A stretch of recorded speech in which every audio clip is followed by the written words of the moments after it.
Yo, what's up, everybody? This is Amir, and welcome to our table.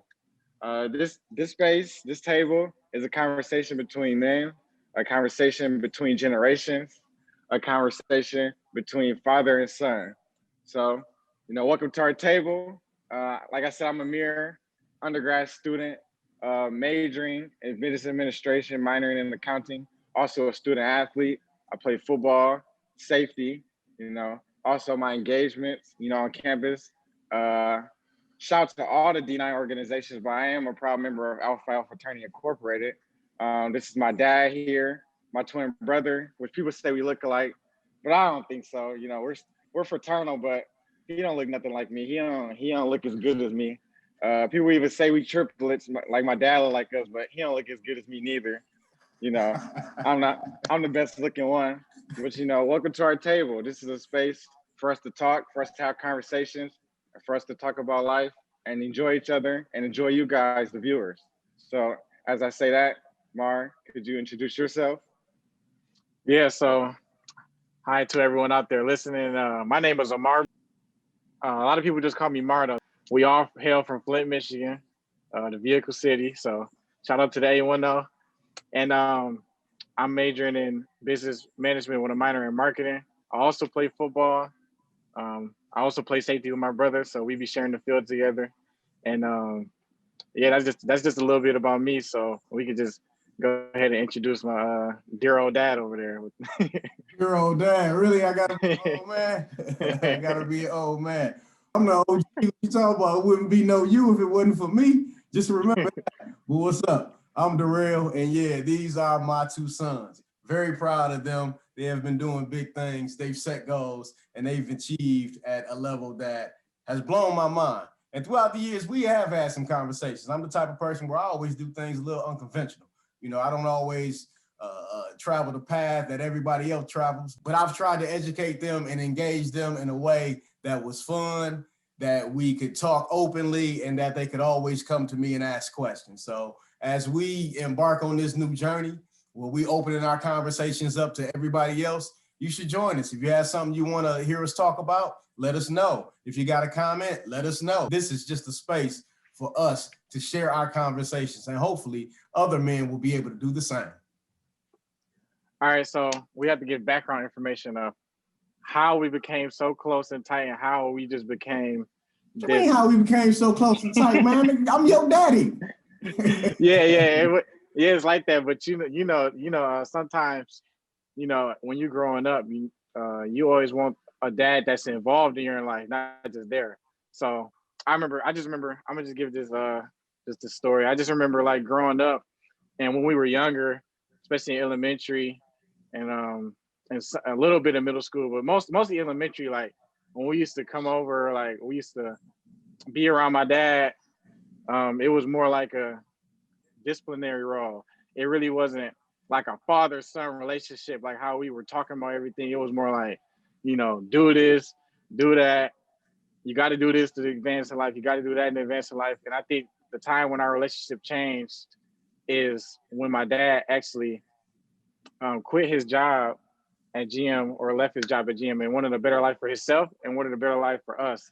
So it made our relationship so much stronger. So with him quitting his job, he had more time for us to actually be in our lives, to actually teach us things, to actually do fun things with us, not us just come over and he sleep all day and tell us to go outside and leave him alone because he had work that night or that morning.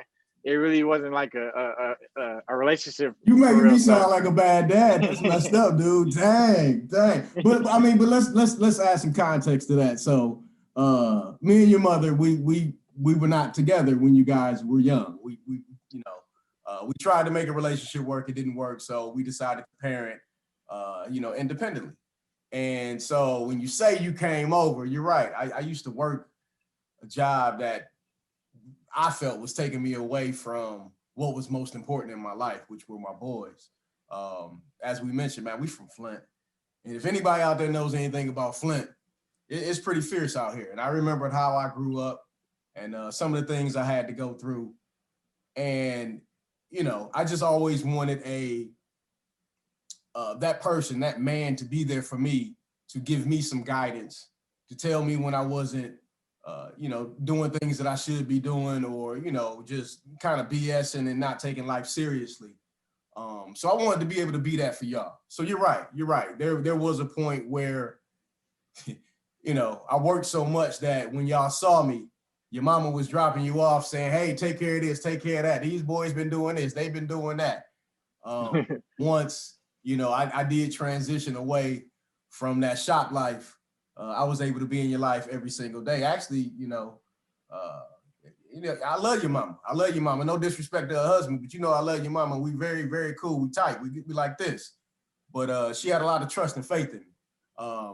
Your mother was doing a lot of things at the time too. She was finishing up college. She was starting her career. So, we kind of came up with, a way to parent that worked for us, where, during the week, I kind of took the lead. Once I decided to transition away from General Motors, I decided to go to school. I went to college at 31, which is a lot in and of itself, to be 31 years old, 13 years removed from school, and then decide to go to college. But it allowed me to parent and for y'all to be with me Monday through Friday, right? Yeah. You used to go kick it and have fun and do all that stuff with your mama on the weekend. I had to be that parent to lay down the law, but it was cool. But I tried to do it. I think over the years you might have understood some of my rhyme or reason for why I did some things, or why I presented things to you the way that I did. I don't know. You tell me.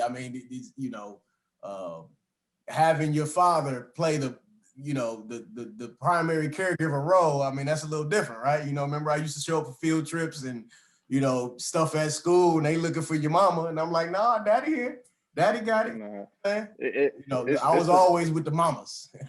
It's the fact that, when we had parent-teacher conferences, or when, teachers we used to get in trouble. We used to be like, I'm gonna call your mama. I used to say, okay, call her. Just don't call my dad. Don't call my dad. They always think your mama, the mom, the one that's gonna get on you. Like, all right, call my mom. We good. I'm good. Right. For once, she ain't gonna tell dad. She gonna try and cop a plea. Like, please, they ain't do too much. So your mama always had your back. Your mama always had y'all back, man. Yeah, it was the other way around. I'm like, nah, don't call my dad. It was them few teachers too that you told, if you ever have a problem, call me. Don't call their mom. Mm-hmm. I'm gonna call home to your mother now. Yeah, call her, please. Right. Right. But my biggest thing was I just wanted you to know, I wanted your teachers to know that somebody was involved, and that when it came to y'all behavior, or y'all, being on the ball academically or whatever, the lines of communication are open, right? So a lot of times, we don't communicate. People don't communicate effectively, or we take things the wrong way, and so we can't have this honest communication. But I've always wanted that for you all. So, Mar, you talking about me being a disciplinarian and being the lazy dad, sleeping and everything. We changed that though, right? We changed that because over time, some of that structure and organization that I tried to instill in y'all within the house, giving y'all chores, making y'all earn y'all allowance and things like that. It also transitioned into other places though. When we start working on sports, I'm sure when we first, when I first started playing football, you remember that? Yeah, I remember that. Remember me taking y'all over to the field. Remember me taking y'all over to the field, and y'all had on pads, and it was just y'all two, and I was making y'all hit each other. Yeah, for all the twins out there, all the brothers that's close in age, and you got a dad that's want to get you better and push you better. I'm telling you, it was the worst when we first started. We used to go, because I love my brother, and the only people I was really competitive with until I got older was people other than my brother. So like when he used to make me hit my brother, like, you get the ball, y'all going straight at each other, boom, I used to be like, man, I don't like this. I don't think I like football. But if we had to hit somebody else, it was on. But if we had to hit each other, I'm like, I don't know, Dad, you pushing it. Well, that's what it's like having a brother. My bad, go ahead, man. I was saying just that you know, when we first started playing football, hitting each other, basketball, endless one-on-one games.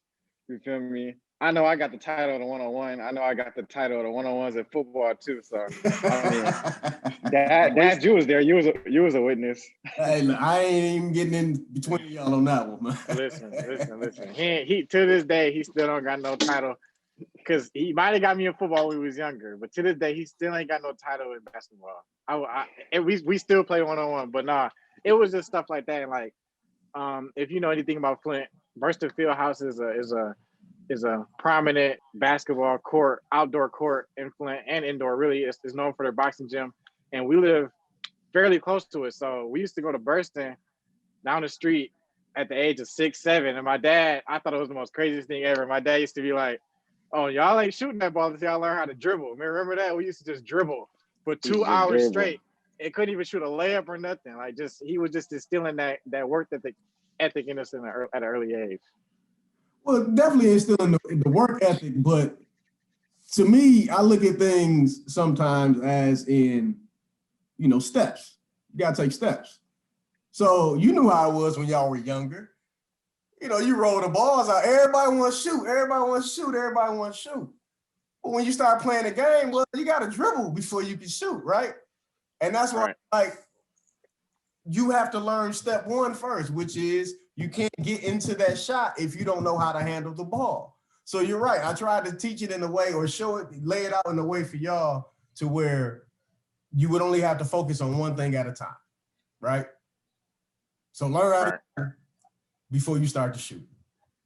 But did the 2-hour dribbling drills, I mean, did they help? I mean, yeah, they helped. Yeah, they helped. Because I'm just saying, because especially when y'all was in elementary playing ball, I mean, you knew how it was. You saw them kids run around, they dribble, pick that ball up, take a couple steps, and start dribbling again, right? And then they wonder why they getting called for traveling, double dribble, and everything else, right? Right. I think it was pretty unique, and I think it was pretty cool having you in that role because you know you was the first one to teach us how to cook. People always tell people like my dad taught me how to cook. My mom didn't. Like no shade on my mom, like it was not that bad. You know, you was tired of getting up early and cooking for us, so you was like, "Nah, I'm finna teach y'all how to cook. I ain't finna be getting up at 6 a.m. cooking for y'all no more." So you was the first one who taught us how to cook. You taught us how to do laundry. You taught us how to clean. Like you was that parent for us, and a lot of people think it's so cool, like unique that my dad taught me that. So I always like shout you out for doing stuff like that. I appreciate that. Taught us how to drive, even though he was yelling the whole time. I used to be like, I want to go. I didn't want you to kill us, so there was a reason why I was yelling. I want to go drive, but mom be chilling. Dad be seat all the way up, hands on the dashboard. Like, bro, mom be chilling, laying back. Mom might fall asleep. No, Dad. But you know why your mom was falling asleep? Because I had already went through the fire with y'all. I got. Nah. He was comfortable that y'all could drive. So. Nah. I started Mark, you remember the parallel parking? Remember the parallel parking? No, I thought you was gonna talk about pulling into the driveway. Oh, he was so confused about pulling into the driveway and putting the wheel back straight.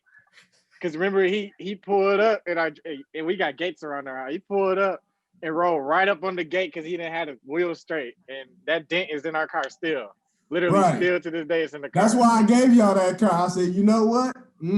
If you gonna do all this damage during driver's training, you can have it. But that's what it was. It's trying to teach him how to go in reverse. Yeah. And he didn't understand that you turn the wheel the opposite way to get in to go the way that you want it to go. So, but me and Mir used to talk like behind the scenes, like man, because you used to tell us like I don't know what you used to tell us, but I didn't learn like from looking back in the window. I used to never see nothing. I always learned from looking in the mirrors. That's how mom used to say. Like you used to be like you used to hit us with the dude, don't look in the mirrors. You get in mirrors when you get advanced. You're not advanced yet. But I used to look back and I see nothing. I don't know what I'm looking at. So I low key took both approaches. I used to like me. Right. We used to be all the time like, bro, we just gonna look through the mirrors because I don't know what I'm looking at. Right. Well, me and your mom did a good job of playing good cop, bad cop. So, you know. Yeah. The messages I couldn't hammer home, she would come and massage it over and y'all be good with it. But yeah, you're right. But my thing was when you looked over your shoulder, I said you gotta look and know where you're going. So if you know what's back there, how do you know where you're going? Because there are blind spots to mirrors. That's all I was saying. Make sure you're checking and that you don't have things in your blind spots. It's like life. Some people got blind spots in life, right? So sometimes you check your mirrors, but you gotta look over your shoulder as well. That's all that was about. But y'all drive well now. I mean, as far as I know, y'all ain't had no accidents, ain't ran up on no more fences or nothing like that. Nah. Unless something y'all ain't telling me, you know. Nah. Okay. Well, I mean, that, you know, that's just one story. And when you're going through it, you don't understand. I know y'all thought I was crazy. I know y'all thought I was, you know, going over the top. Dad just be tripping. No, man, I'm trying to just make sure y'all understand what it's going to take to get to, you know, whatever you're trying to achieve. So that's I know it was important for me to have a father in my life because growing up in Flint, you know, you could get caught up in the wrong stuff. And I mean, we lived in the stuff, we just didn't get caught up in it. But I always tell myself, like, the biggest guidance I had was a father, because you just never know without that father figure on you all the time. Like, you just never know how your life might have ended up, especially living in Flint. So I always tell you I appreciate you for that. And I also appreciate you for going to school and going back to school and showing us the way and giving us tips, because mom was going to school. So, we always went to mom for school. Our auntie was going to school. Aunt B, she went to school. So it was good to have somebody that was a man that went to school, or a man that got his degree and got his master's degree at that. You ain't even explain that you got your master's, like, you up there. So his master's degree at that. Yeah. His master's degree at that. So can you just explain, like, your whole rationale of just going back to school and what was the point of that? Right. Well, number one, I can't tell you to be about something if I didn't live that example as well. So that's the biggest thing for me. But, one of the biggest reasons I wanted to pour into y'all and be a father, not a father figure, but a present and active father, was because I didn't really have one. I had men in my life growing up, and that's no shade to them. I love them and I appreciate them, and I learned a lot indirectly. But I didn't have that father just really just take the reins and say, I'm taking you under my wing and, I'm gonna show you some things. So when I was working, and y'all know at the time, man, I was working out of town, right? So at the time I was in Lansing. So I'm commuting. So that's a 2-hour commute on top of working 12 hours, right? So I'm going to work. I'm leaving to go to work at 2:00 in the afternoon. I'm getting home for work at 4 or 5 in the morning, 5-6 days a week. When did I have time to see y'all? I was talking. You was asleep. Right, exactly. I was asleep. You know what I'm saying? Y'all was young, man, getting up, going to kindergarten and all that kind of stuff. All I did throughout the week is talk to y'all. And that just hurt me so bad because I wanted to be there. I always wanted to be there. And you know how I was, I wanted to tuck y'all in at night, man. I wanted, before I taught y'all how to cook, I wanted to get up in the morning, make y'all breakfast. I just wanted to be all of that. You know what I'm saying? I wanted to be that father. And I just felt the more and more I worked, the more I spoiled y'all and did other things, to compensate for me not being there. And that really just pulled on me, man. I didn't feel good about that. And like I said, as I thought about Flint and a lot of things that were going on at the time, I just couldn't see myself just letting y'all figure out life, right? Your mom is gonna be your mom. She's gonna parent you, but I felt you needed to hear things from a male's perspective, because as much as we all grew up in Flint, we all got different experiences, right? And I'm just gonna be honest, man, a young Black male's experience is a little bit different from a young lady growing up in Flint. And it's just certain things, certain pitfalls and traps I didn't want y'all to have to subject yourself to.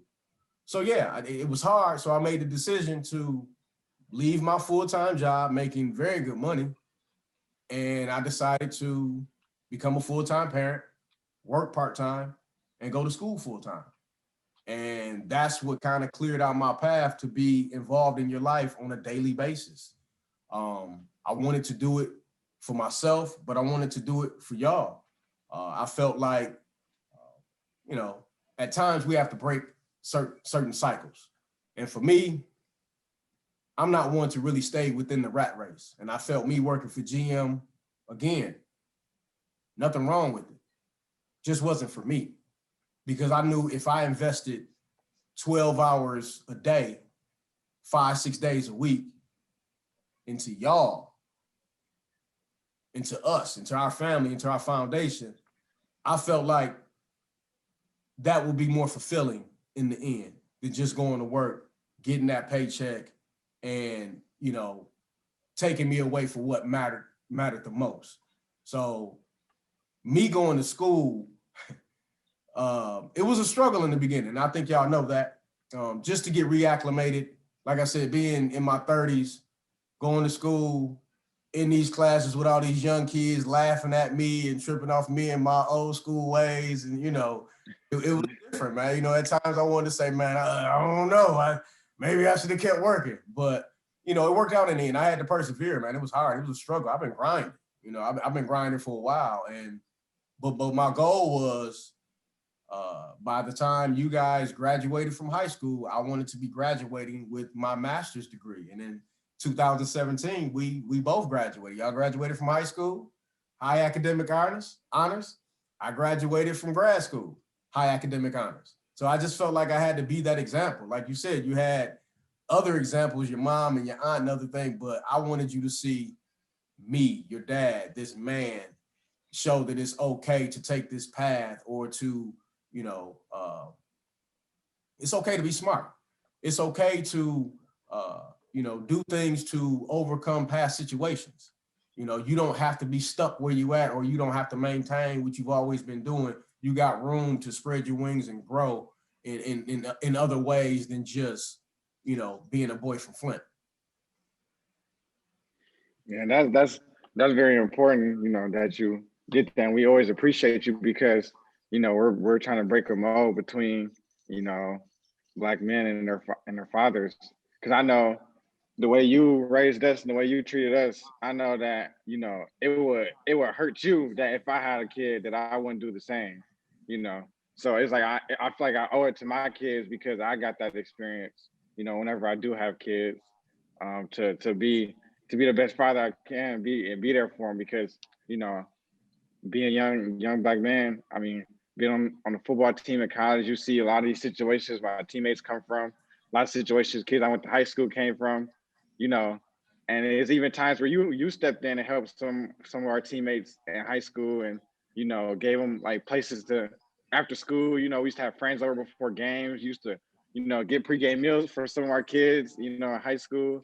I feel like you took that role upon us and our friends and just people around you. And I feel like as I get older, as before I even have kids, as me being a mentor to kids that's just now getting to college, because I'm a senior in college now. So we have, freshman kids on the team.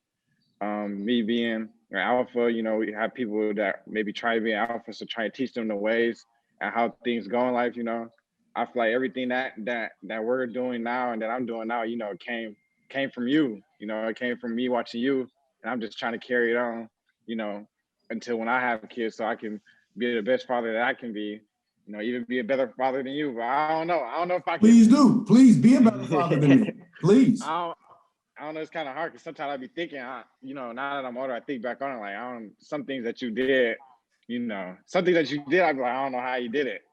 Christmas is coming around, we getting everything we want.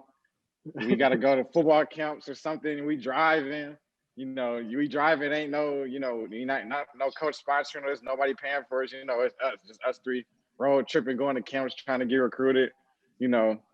As far as school, it was you buying us ACT prep books and stuff. It was you having us read books over the summer. You having us do workbooks over the summer, just so we can. That ain't no summer. You was the ain't no summer break dad.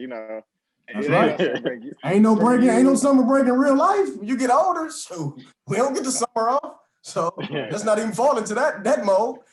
Yeah, from Yeah. you, cable will be on during the school year. The minute the summer hit, you don't pay the cable bill. We ain't got no choice but to read, work out. That's It's right. things like that. That at the time I'm like, man, come on, man. But I'm just trying to watch the game, but he turning the cable on, bro. I'm just trying to watch TV. Like I didn't cut it off until the finals. Once the finals went off, then I cut it off. We had to watch the finals.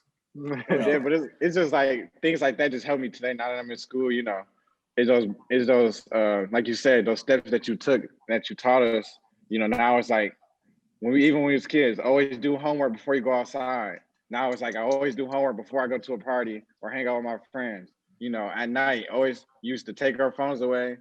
Used to like, not take our phones away, but used to have our phones downstairs out of our room and our TV off. Now it's like I can't even sleep with the TV on. Like I gotta put my phone away to fall asleep. It's just those things that you instill in us, that's still in me now. That I revert from some because we was, of course, we was getting taught, but it's just things from that foundation that I appreciate, that I still use today. Yeah, I was just, I came up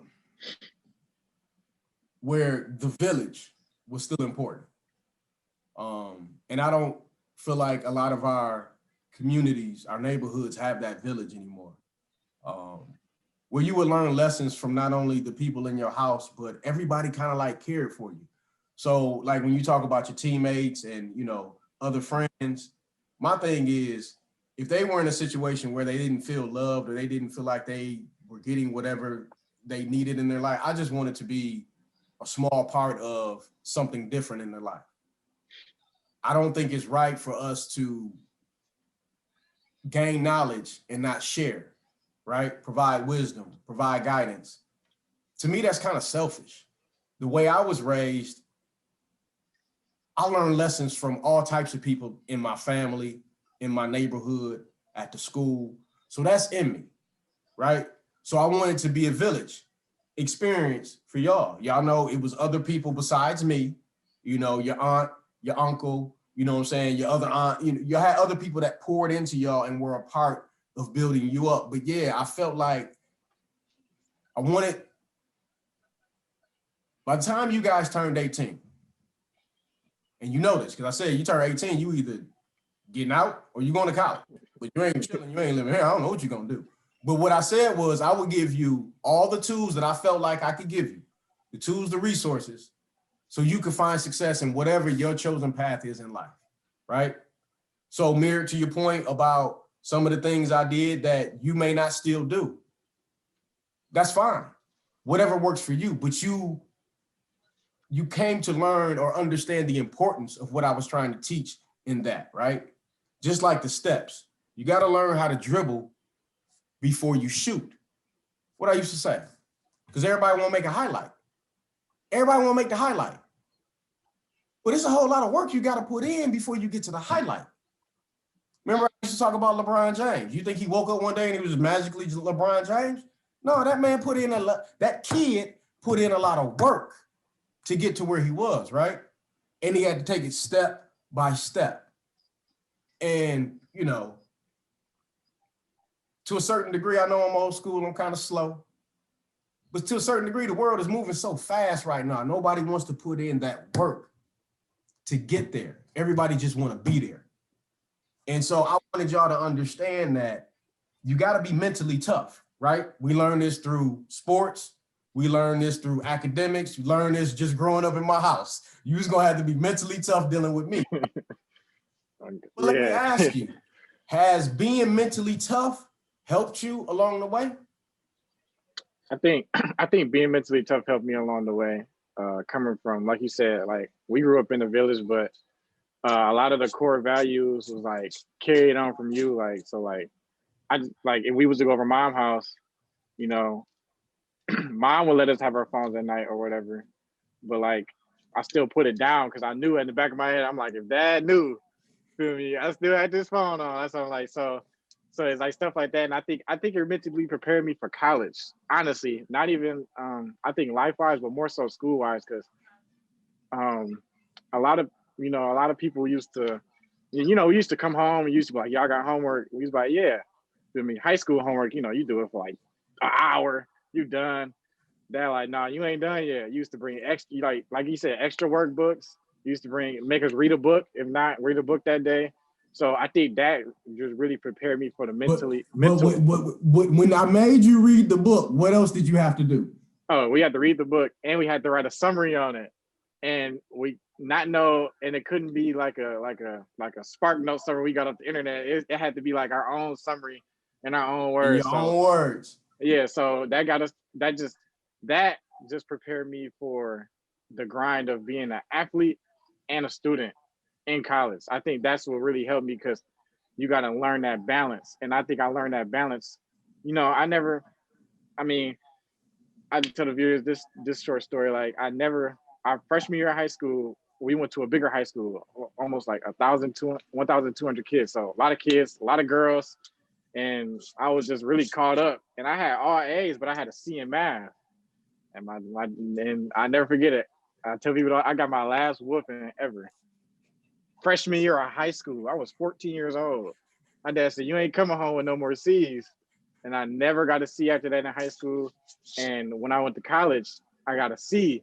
I wasn't scared that my dad was gonna whoop me. I was just scared he was gonna be disappointed. But he had hit me with the, it's your first year. You just gotta learn and time management. You gotta learn time management. You gotta learn how to control your schedule.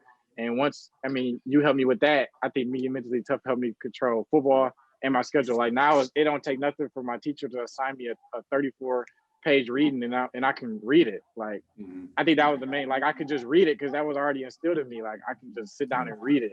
And we used to go to the bookstore. You got us a book membership and everything. And used to be like, we was young. Used to be like, don't pick out no Captain Underpants. Don't pick out no Michigan Chillers. He said, y'all better be picking out. He told me something. He always just said, y'all better be picking out. You said either an autobiography about somebody's life, or you got to pick up something that's not more so educational, but something that can increase your vocabulary. So that's why I think like that instilled in me when I got to college. Like it's like these readings they assign are like these big words. Like that was already instilled in me at a young age. So I think that's what mentally prepared me just to juggle football and school. For me, I would really take it a different way about being mentally tough, because I feel like you were the person that was the most tough on us out of everybody. So it got to the point where when we were away from you, say I go to school, we're in practice, football practice, a coach couldn't get to me, or a coach or a player couldn't get to me because I knew it wasn't to the extent of my dad, so I could take it, because it was different from other people and from you. So I'm like, I can do whatever because, at the end of the day, it's not my dad. So at the end of the day, it's not my dad, and I know I can live up to whatever expectation you want me to, because it's not higher than what my dad would expect. So that's what it comes to, where we was at school with teachers, doing my work. I would stress over work with you at home more than I would stress over schoolwork. Cause like, if I don't get the schoolwork at school, the teacher ain't I'm not going home with the teacher. The teacher they care, but they're not going to get on me like you do. If I don't do something, used to make us do workouts and stuff, used to push us to the point where a lot of times I didn't think I could go no more. But it's like when a coach, they pushing me, but I'm like, they not pushing me like my dad would. Even like now in college, like, professors, they expect the best of you, but it's like, I can do it. It's not my dad. Coaches, like our coaches now, like they push us, but it's like, it's the things that we went through as a young age that it's like, now it's like, it ain't my dad, I'm good. Like, cause right. You knew us the best, and you knew what could take it out of us. And there was times, schoolwork, even the extra work you got us doing, it's like, I'm stressing over that. And then it's like the workouts, you pushing us to our breaking point, pushing us to where we feel like, I ain't gonna lie, it was sometimes I used to be talking to Mar like, bro, I don't know, bro. We gotta do something, bro. We gotta move out something, bro. Like this too much. But it's like at the point now, it's like, yeah, you're my professor. I respect you. I respect your profession. Whatever you assign me, I'm gonna do it. But it's not under the same pressure as if my dad gave me some work. Coaches, y'all pushing me, but it's not the same expectation that my dad would expect. And sometimes when I am doing college work or doing school work, I think about you, I'm like, man, I ain't gonna lie, if dad knew what I was doing right now, I don't know, I might be in trouble. You feel me? Because sometimes I be slacking and stuff, but it's like when we was growing up, you never allow room for slacking. But I appreciate that because I mean at the time it was I wouldn't say it was Want to terrible, be a but kid. yeah, at the time Yeah. I was a kid, but it was like irritating. I'm like, man, Mm. come on, bro. I don't know, bro. We Dad gotta be tripping. like He don't even chill out. it was one of But them. It was remember one what of I used to say? I said, if you can deal with my mouth, remember that? yeah. You will be able to deal with anybody else. And that's what, so yeah, I know I pushed some boundaries, I pushed the envelope, but I did it for good reason. And I'm hoping that's what you are starting to understand now as young men in your senior year of undergrad, man, is that some of those lessons, some of those things I tried to instill, it wasn't for right then. It was for the future, right? But like I would tell you, it's hard to reverse course. If you have bad habits, it's hard to just switch and say, oh, I'm just gonna pick up these good habits and start doing it this way, right? Now, you're my only kids. You're my only sons. If I had other kids, I probably Two at the same time. Yeah, two at the same time. I probably wouldn't do it the same, right? But for me, it was that important because my experiences growing up, I know a lot. I could be dead. I could be locked up. I could be in a lot of different situations, right? I didn't want that for y'all. So that kind of pushed me to go a little bit harder because I wanted better for y'all because I felt like I had already seen the other side. And I didn't want y'all to see the other side. We better than that other side. You get what I'm saying? So, I apologize. Maybe. But, I just like the fact that y'all can appreciate it, man. That I was trying to put y'all in uncomfortable positions. Because if you were in an uncomfortable position at home, once you got out into the world, you like, man, this ain't no sweat. This ain't even uncomfortable because I've been here before. Mirror, like you were saying, this ain't even my dad's expectation. So don't even worry about it. I got this, no problem, right? That's kind of what I'm trying to do, But forgive me, I still love you. I think y'all still love me, right? But you know what? I'm going to tell a funny story, man. I don't know if I ever told y'all this. But this is how I realized how smart y'all were as far as knowing situations you did and did not want to put yourselves into. Or anyway, the story. So I'm talking to my homegirl. Her daughter goes to high school with y'all. So she asked me one day, why are you so strict on your boys? I'm like, what? What are you talking about? Why are you so strict on your boy? Why you didn't let them go to such and such party last weekend? I said, I didn't know nothing about a party and I didn't tell them they couldn't go to the party. But I guess what y'all told somebody at school was you couldn't go because your dad wouldn't let you. And I was like, they didn't even ask me about a party. And I've never told y'all I couldn't go to any party. Let this be known. I was hard on y'all, but I still let y'all do all the other stuff that y'all wanted to do, right? Yeah. Right. So let's not make it seem like I was so strict that, no, y'all can't do that. I let y'all do it, but all of our conversations, we had some context to it, right? I wanted y'all to see certain things and not just be, and be blind to some things. But I'm like, these Negroes then use me to say they can't go to a party that they really don't want to go to, so they gonna bet on their daddy. Our dad said we can't go. Now, is that a true story? Did y'all tell somebody y'all couldn't go to a party because I told y'all couldn't go to a party?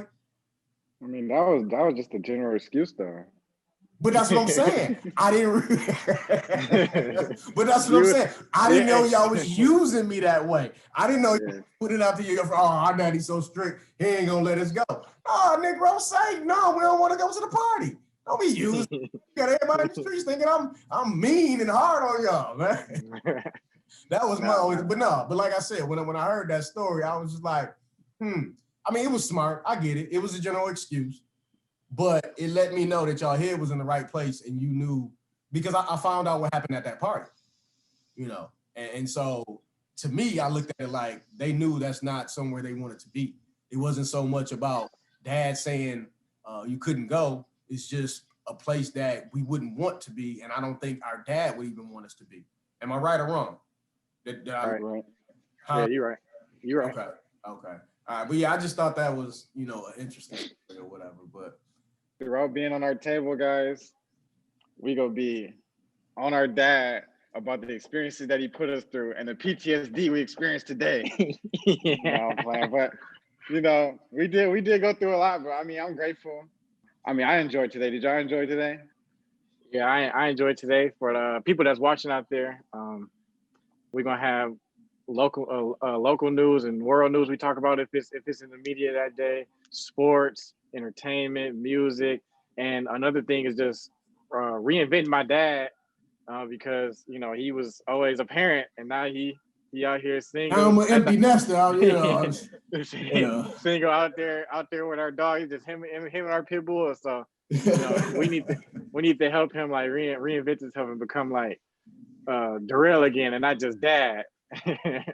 I definitely need that. I appreciate that, man. You know, I know y'all in the position where y'all can help me out, give me a little advice, give me some tips, you know what I'm saying? Especially, you know, y'all little fashion sense and everything else. I know y'all can help me out. So I appreciate it, man. I feel like this is a good chance for y'all to kind of reverse the table and for me to be the student and to learn from y'all. So, you know, I'm looking forward to our conversations, man. You know how I feel.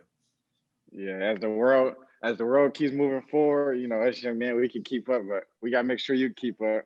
But for everyone, you know, thank you for joining us. Thank you for your time. We enjoyed each other. We enjoyed you guys. And make sure every time, like, comment, subscribe, and share with everybody you know. All right, man. Love y'all. Love you too. That's a wrap.